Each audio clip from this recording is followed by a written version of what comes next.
महाकाल का श्रापित मंदिर। मध्य प्रदेश के घने जंगलों के बीच बसा था एक छोटा सा गांव। बाड़गांव के बाहर एक पुराना टूटा फूटा और सुनसान मंदिर था, जिसे लोग महाकाल का श्रापित मंदिर कहते थे। गांव वालों का मानना था कि उस मंदिर में महादेव स्वयं वास करते हैं, लेकिन वहां जाने वाला कोई भी इंसान कभी लौटकर नहीं आता। एक दिन शहर से आया एक युवक अर्जुन, जो एक डॉक्यूमेंट्री फाइल मेकर था। उसने सुना कि बाड़गांव से एक रहस्यमयी शिव मंदिर है, जहां कई लोगों की मौत हो चुकी है। वह उस रहस्य को कैमरे में कैद करना चाहता था। गांव वालों ने अर्जुन को बहुत रोका, लेकिन वह नहीं माना। अर्जुन ने मंदिर के पास डेरा डाल दिया। जैसे ही रात हुई, चारों ओर अजीब सी हवा बहने लगी, जबकि वहां कोई नहीं था। अर्जुन ने कैमरा उठाया और मंदिर की ओर बढ़ा। मंदिर के गर्भगृह में एक विशाल शिवलिंग था और पास में एक शिलालेख, जिसमें लिखा था, जो भी मेरी शांति भंग करेगा उसे मेरी तांडव की आग में जलना होगा। महाकाल। अर्जुन जैसे ही उस शिलालेख का वीडियो बनाने लगा, मंदिर की दीवारें हिलने लगी और शिवलिंग से काली छाया निकलने लगी। मंदिर की दीवारों से उठती काली परछाइयों ने अर्जुन को घेर लिया। उसकी सांसें तेज हो गई, हाथ से कैमरा गिर पड़ा।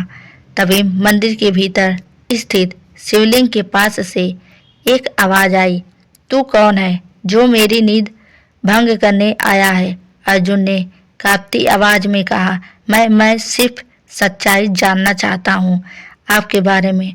शिवलिंग के सामने अब एक आकृति धीरे धीरे आकार लेने लगी। एक तपस्वी जैसा स्वरूप, आंखें ज्वालाओं की तरह जलती हुई, सिर पर जटाएं और त्रिशूल हाथ में। तू सत्य चाहता है तो उसका मूल्य चुकाने को तैयार हो जा। अर्जुन कुछ बोलता, इसके पहले ही उसकी चेतना खोने लगी। अर्जुन की आंख खुली तो वह मंदिर के अंदर एक अलग ही स्थान पर था, शायद किसी अन्य कालखंड में।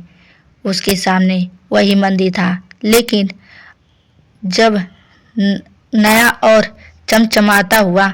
आसपास गांव के लोग थे, भक्त और शिव की भक्ति में डूबे हुए। पुजारी यह अतीत था, सैकड़ों साल पुराना अतीत। उसे एक पुजारी मिला, ऋषि भैरवनाथ, जो मंदिर के मुख्य पुजारी थे।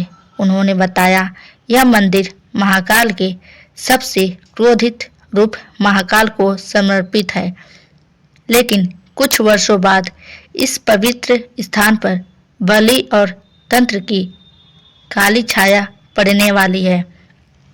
और वही शाप की शुरुआत थी। अर्जुन अब पूरी तरह से अतीत के उस दौर में था, जहां मंदिर में महाकाल की पूजा के साथ साथ धीरे धीरे तंत्र और काले जादू की परछाइयां पनपने लगी थी। ऋषि भैरवनाथ ने अर्जुन को चेताया, जल्द ही यहाँ कुछ तांत्रिक आएंगे, जो महाकाल की शक्तियों को अपने स्वास्थ्य के लिए जागृत करना चाहेंगे। यही इस स्थान के श्राप की शुरुआत होगी। अर्जुन ने देखा, एक रात कुछ काले वस्त्रों में लिपटे अघोरी मंदिर में घुस आए। उन्होंने शिवलिंग के सामने बलि चढ़ाने शुरू कर दी। जैसे ही पहला तांत्रिक मंत्र पढ़ा गया, वातावरण में भयानक आने लगा। ओम श्रव महाकाले नमः, मुझे तेरी शक्ति दे महाकाल। यह आवाज पूरे मंदिर में गूंज रही थी। अर्जुन ने पीछे हटने की कोशिश की, लेकिन अब बहुत देर हो चुकी थी। तांत्रिक को की आत्माएं उसकी ओर मुड़ चुकी थी। एक ने उसकी आंखों में झांक कर कहा, तू कौन है जो हमारे कर्मों का गवाह बना है? तांत्रिकों के मंत्रोच्चारण के बीच मंदिर का शिवलिंग तेजी से कांपने लगा। तभी एक भयंकर गर्जना हुई और एक तेज रोशनी के साथ मंदिर का गर्भगृह फट पड़ा। वहां से निकली आग की लपटें और उसमें प्रकट हुए महाकाल त्रिनेत्र से अग्नि निकल रही थी।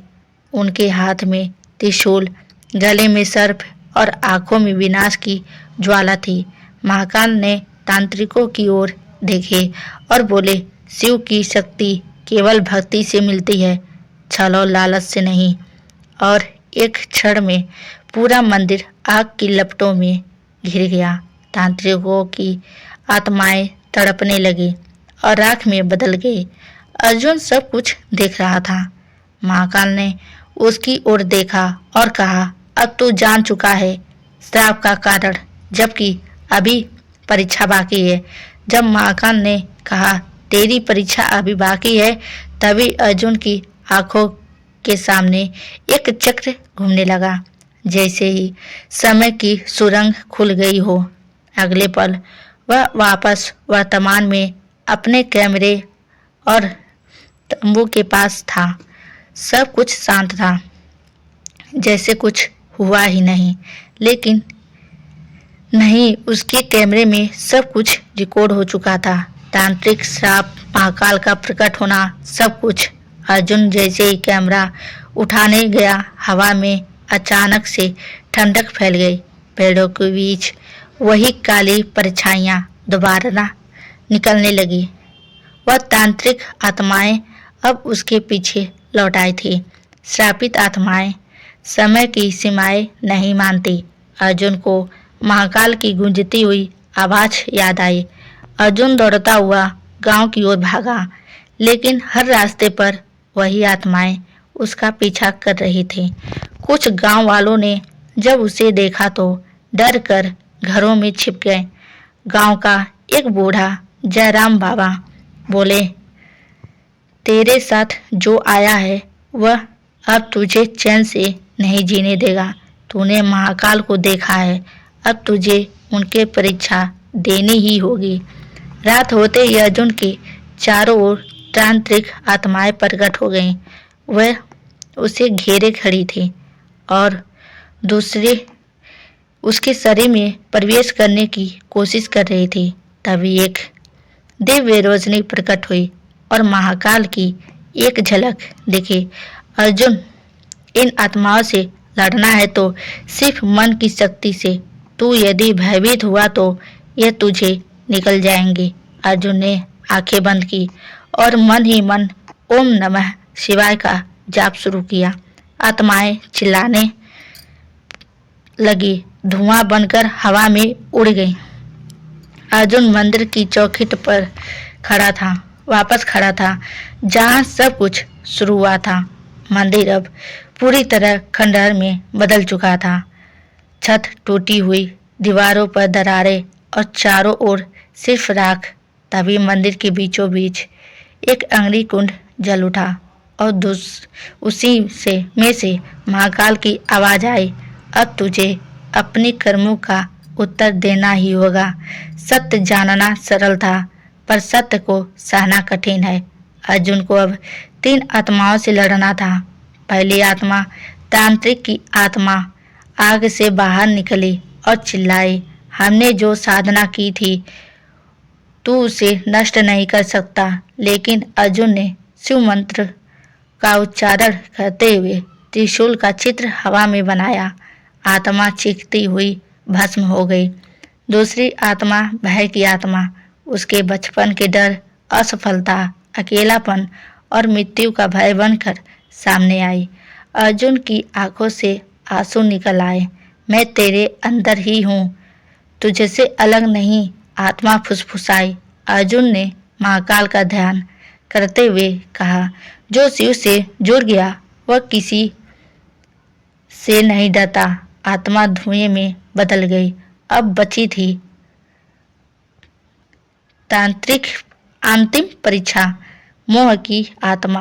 वह आत्मा उसकी माँ, उसका घर, आराम, प्रेम और भविष्य के सपनों का रूप लेकर आई। तू सब कुछ छोड़कर सत्य की राह पर है। अर्जुन का मन डगमगाया, पर तभी महाकाल प्रकट हुए। तब वही सफल होता है जो मोह माया का बंधन तोड़ दे। अर्जुन ने शिव की मूर्ति की ओर देखा, आंखें बंद की और कहा, मैं अब तुम्हारा हूँ महाकाल, जो भी होगा तुम्हारी इच्छा से होगा। मोह की आत्मा भी गायब हो गई। अग्नि परीक्षा पूर्ण हो गई। दुनिया तक पूर्ण हो चुकी थी। महाकाल ने कहा, अब तू केवल अर्जुन नहीं, मेरा दूत है। तू सत्य को दुनिया तक पहुंचाएगा। अर्जुन अब महाकाल का दूत बन चुका था। गांव से लौटकर शहर गया और अपनी रिकॉर्डिंग्स को दुनिया के सामने लाने की कोशिश की, लेकिन हर बार फाइलें अपने आप गायब हो जाती है और वह सत्य नहीं, और जो सत्य है वो दिखता नहीं। अर्जुन समझ गया, महाकाल का आदेश यह नहीं था कि वह दुनिया को सच्चाई दिखाए, बल्कि वह चुना गया था आत्माओं को मुक्ति करने के लिए, जो अब भी जंगलों, मंदिरों, वीरान हवेलियों में भटक रही है। अब उसका जीवन बदल गया था। वह अकेला था, पर हर जगह एक मकसद के साथ जाता। भूत प्रेत से ग्रसित स्थानों पर जाकर ओम त्र्यंबकम यजामय का जाप करता और आत्माओं को मुक्त करता। एक रात वह फिर उसी श्रापित मंदिर के पास पहुंचा। अब वहां कोई डर नहीं था, बस शांति थी। चांदनी रात में शिवलिंग पर बेलपत्र जल स्वयं गिर रहे थे। अर्जुन ने आंखें बंद की और कहा, महाकाल, मेरी आत्मा अब शांति चाहती है, क्या मुझे मोक्ष मिलेगा? तभी मंदिर के गर्भगृह से एक आवाज आई, जो स्वयं को भुला दे वही शिव से एक हो जाता है। तो अब शिव का अंश है। अर्जुन मुस्कुराया, उसकी आंखें बंद हुई और अगले ही पल वह धुएं में विलीन हो गया। कभी किसी मंदिर में अगर अचानक शांति छा जाए, अगर किसी तंत्र से किसी की मुक्ति हो जाए, तो समझना अर्जुन वहां से होकर गया है। महाकाल का दूत अब समय और मृत्यु से परे है।